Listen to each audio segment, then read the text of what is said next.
I was about a half-mile offshore, working with a very attractive partner that Marine Land of the Pacific had assigned to me. We'd finished our job, and we'd even found some abalone for our lunch.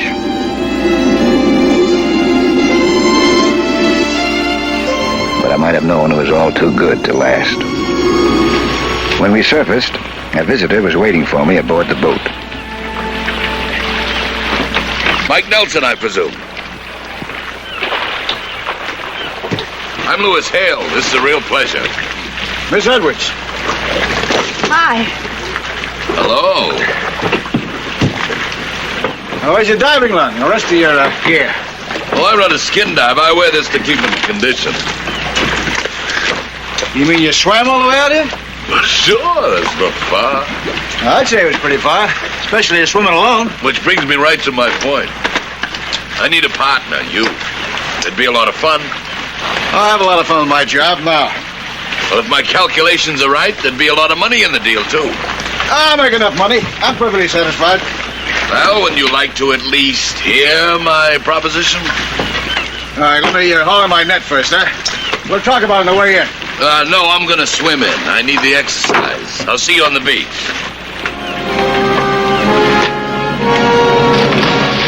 Now, what's he trying to prove?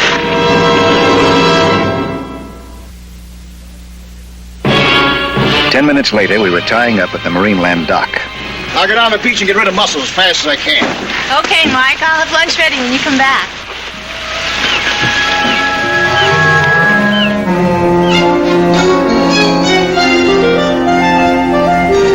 Ha! I feel great. That was a great swim. Yeah, you're quite a swimmer, aren't you? Only fair. Judo's a sport I really like. Did you ever try it? Huh? Oh, a little. Really? Let's have a go at it. Come on. Hey, wait a minute. I thought you wanted to talk. Sure, we can talk and have a little workout. Let's talk first. One for me. Mike, what would you say if I told you I hold the key to $1 million worth of sunken treasure? I'd say that's fine, and that you don't need me. That's one for me. Very good, Mike. There are 3 reasons I need you. 1, I'm not a diver. That you could teach me. 2, you've got a boat. 3, an underwater operation for one man alone is too risky. Besides, there's enough money in this deal for a whole regiment. Oh, what do you say? Sunken treasures for kids. Right now I'm working on something scientific, and that suits me fine. But, man, the deal I'm talking about is scientific. Scientific research. The gold is only an incidental byproduct.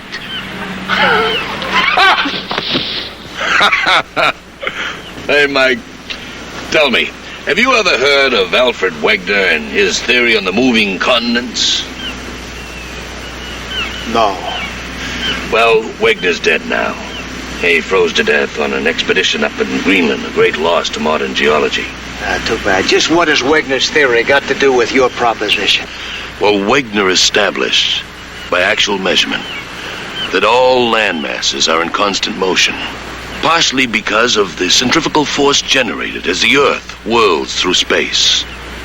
For instance, the ancient Egyptian pyramids, they're actually miles from where they were first erected. The Strait of Gibraltar is 3 times wider than it was, say, well, in ancient days.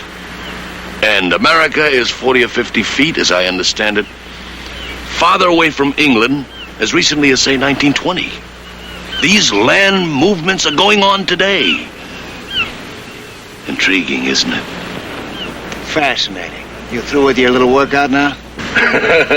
Oh, Mike, don't be sore. It was all in fun. What I'm really trying to say is that many long-sunken ships have moved from their original positions, and this bears out Wegener's theory. A lot of other factors to be taken into consideration, too, you know, like specific gravity, ocean currents. Very good, Mike, but I'm a mathematician. And all this data would go into my calculations, which I would feed into my computer. Computer? Yes, I have a portable one. Who ever heard of a computer leading you to a sunken ship? No one. But you see, this is my own secret invention. Well, are we in business? Are you willing to give me a little demonstration of this computer of yours? Oh. What kind of a demonstration? There's a freighter that went down here right offshore about around 1897. Her bearings are well known to everybody, but no one's been able to locate her. There's nothing of value on it, but it might prove a point. You want to try it? Well, you give me the correct data for my machine, and I'll find it. And if I don't, I'll give up. How's that? If you do, you got yourself a partner. Let's shake on it. Oh, you don't. Last time I did that, you almost broke my neck. How about having lunch with me instead, huh? All right, that's a deal. I'll get my flippers and be right with you.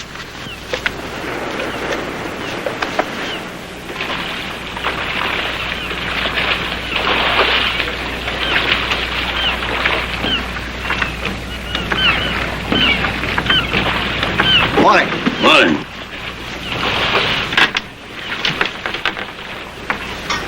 Excuse me. Thank you.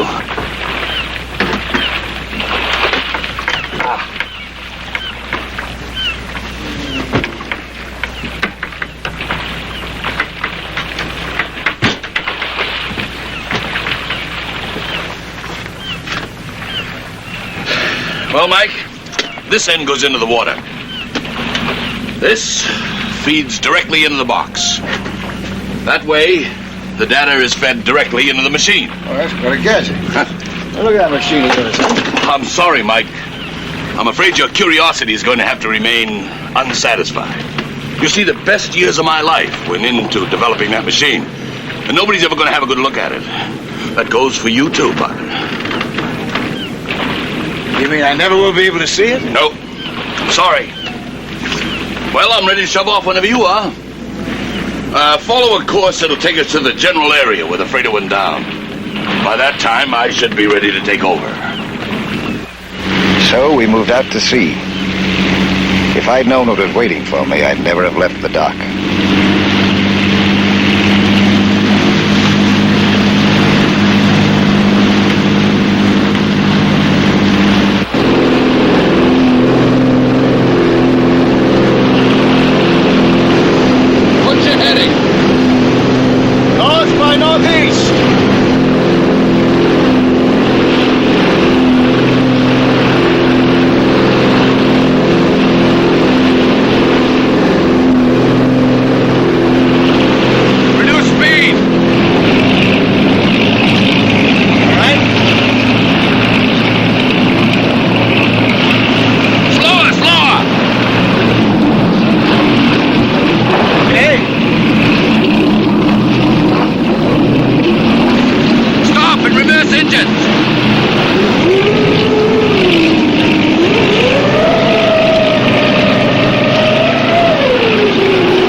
You gave me is correct. That freight ought to be right about here. That's 300 feet east of her last known bearings, according to my machine. It's about 80 feet to the bottom. I'll get my gear on and go down and see what's there. If anything. Thank you for the vote of confidence. I gather you don't think you're going to find anything. A lot of good men have tried and failed. And that freighter's been on the bottom for over 60 years. If you keep your eyes open, you'll find something. I'll give you a hand with your stuff. A few minutes later, I was searching along the bottom. I was sure that I was wasting my time. Then I found the anchor chain. I touched it, sighted along it. I looked up, and there was the freighter. I've never been as surprised as I was at that moment. A man with a theory and a gadget had found something that other men had been hunting for years.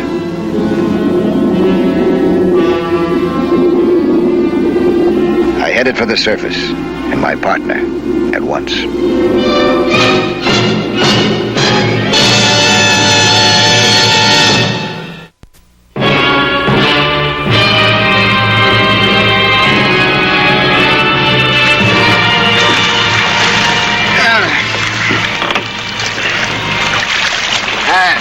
That machine of yours is pure magic. And you're a ringtail magician. Forget the hero worship, Mike. Starting tomorrow, I'm your pupil. When you find those barges and the gold that's in them, I want to be right there with you. Good enough. We'll start those skin diving lessons the first thing in the morning. Hale was an athlete. There was no doubt about that. He learned faster than anyone I'd ever instructed before. But I had a feeling that he wanted to get along without me. If so, he'd be making a big mistake. 90 feet is an awful lot of water, and there are no safe shortcuts to the surface. Suddenly, there was a cave in front of us.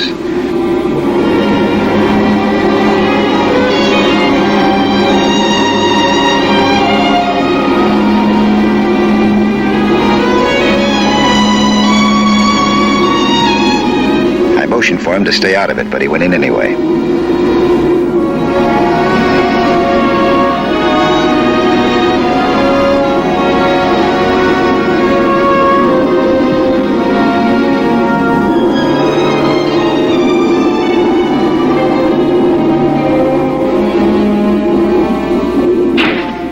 I heard the noise when his air tank hit the rock and his air was cut off.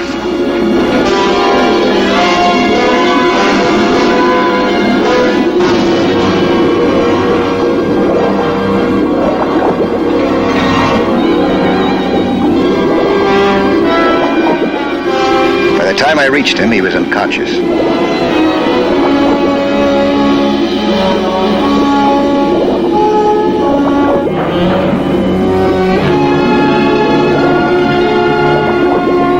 Waste any time hauling him out of there and turning on his air valve, but it was still a lot too close for comfort. Another 10 seconds, and he would have been dead. When I got him aboard, he was barely breathing. Hale had swallowed a lot of water. The flicker of life seemed to be there. I coaxed. I pleaded. Slowly, rhythmically, working into exhaustion. Breathe. Oh, come on. Come on, boy. Breathe.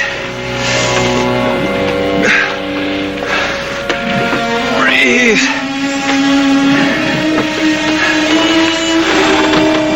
Breathe. Breathe, boy. Come on. Come on.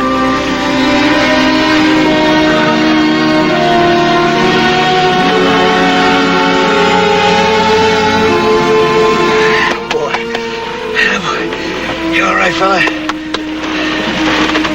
My efforts paid off. He was coming around. A sniff of ammonia would do the trick.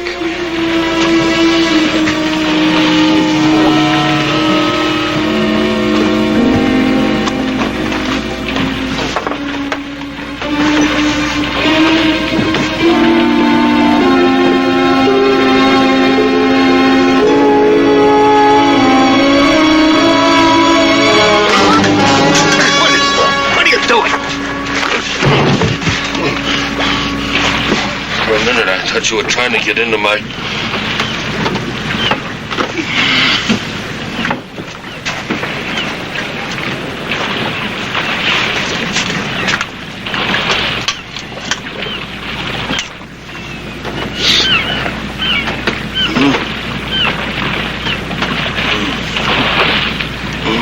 Here, take it. Mike, you saved my life. I'll never forget that. Just do what I tell you to do when we're underwater. If something goes wrong, don't panic. I did panic, didn't I? And you almost killed yourself. That's never gonna happen again. Hale had the strength of a bull. By the following morning, he was fully recovered, and we were heading out toward the sunken barges. Barges loaded with gold and lost beneath the sea for well over 100 years. The barges had broken loose, collided, and gone down over 40 miles off the coast. If Hale's general theory was correct, the ocean bottom had moved on, and so had the barges.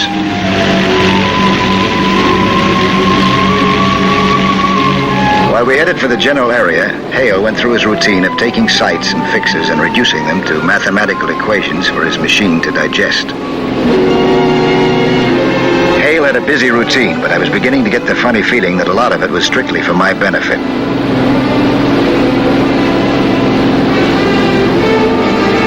When we got close to the target area, Hale stayed with the computer right up until the time that he told me to drop anchor. Then we got into our underwater outfits and started the search.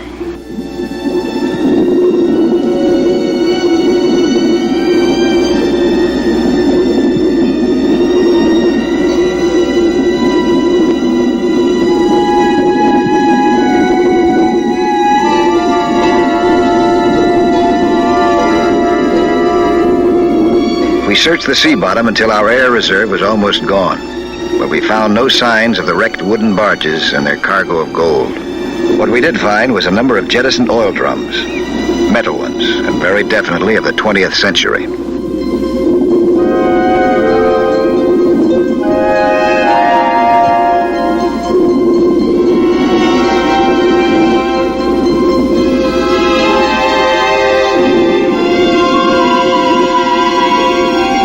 Was disappointed, but I was disturbed by what might possibly have been just a peculiar coincidence. Those oil drums were metal, and so was the freighter that we'd found. There was something that didn't seem right to me, and I was determined to find a few minutes alone for a look at Hale's mysterious machine.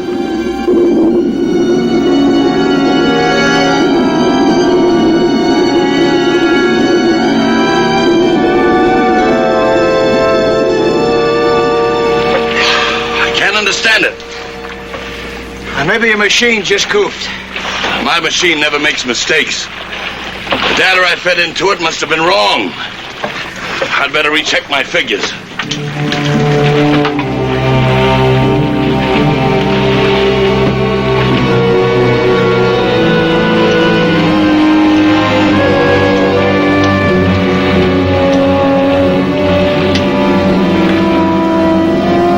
I awakened early the following morning.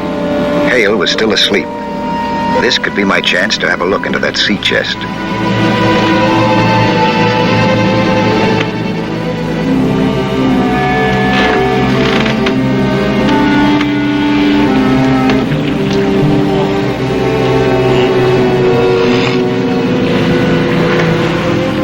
I reached for his keys.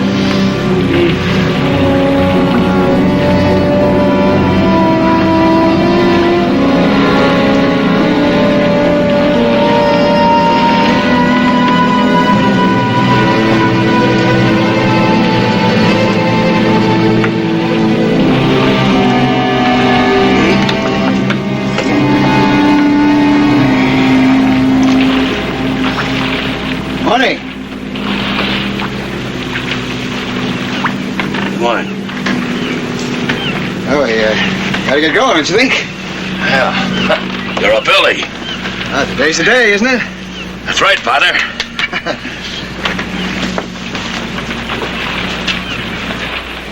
Hale made some new computations, and we were on our way again, trying to find the sunken treasure barges.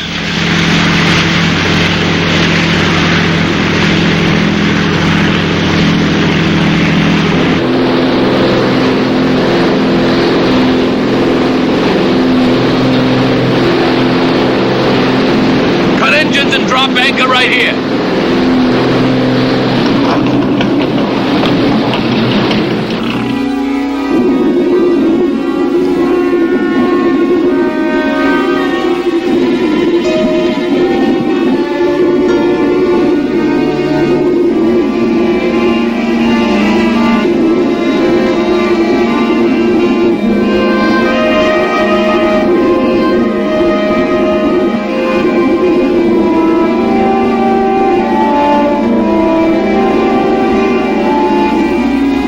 And it worked. I suggested to Hale that we split up, search in different directions, and then rendezvous back at the boat.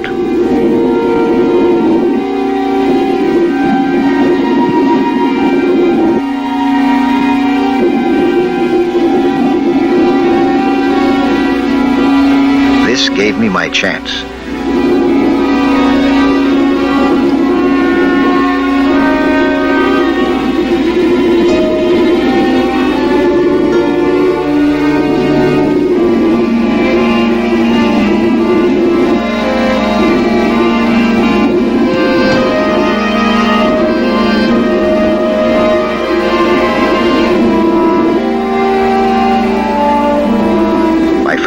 attractive was the drift meter hanging from its cable beneath the boat.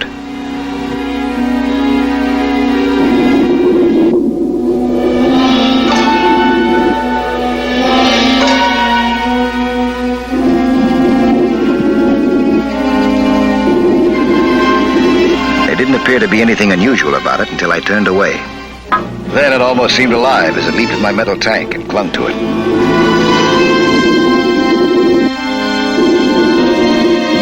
There was no doubt about the powerful magnetism the gadget was emitting. No matter how I turned my compass, the needle pointed toward it. Now I knew that Hale had lied to me. His machine was not a computer.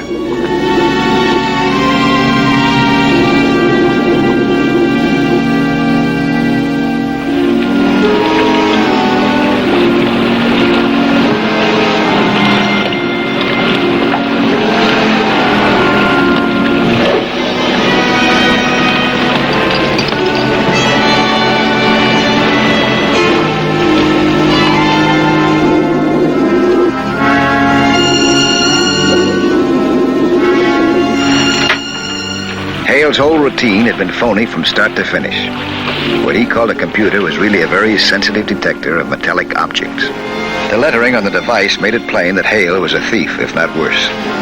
It was designed for anti-submarine warfare, not for treasure hunting, and he'd stolen it from the research laboratories of the U.S. Navy. I had to contact Naval Intelligence, and fast.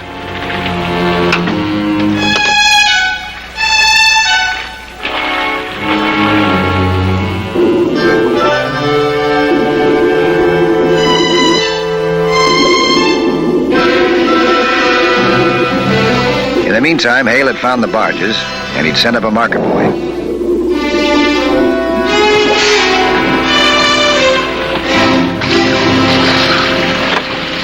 Hey, it's nothing.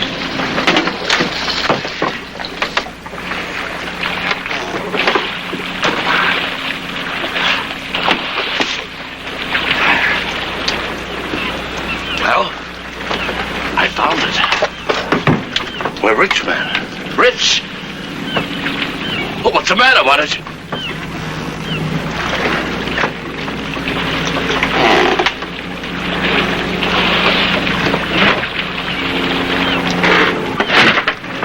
Take it easy now, huh? We're in enough trouble as it is.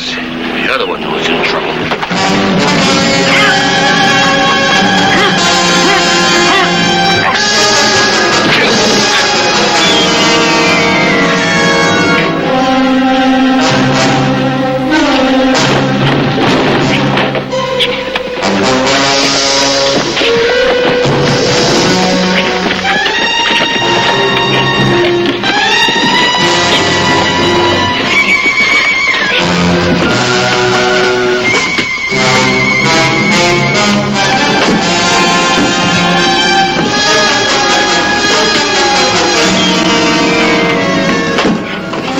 In my backyard for a change of thunder.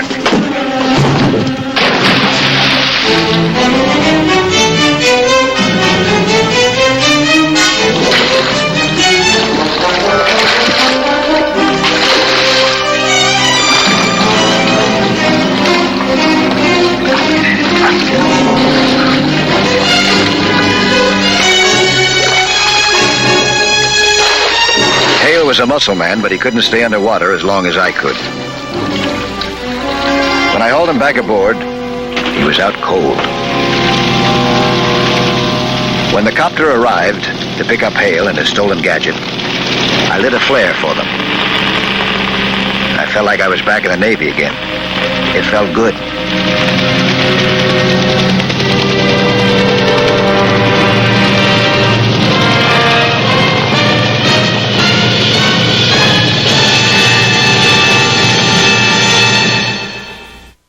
Hello there. I'm Lloyd Bridges. You know, 3/5 of the world is covered by the sea.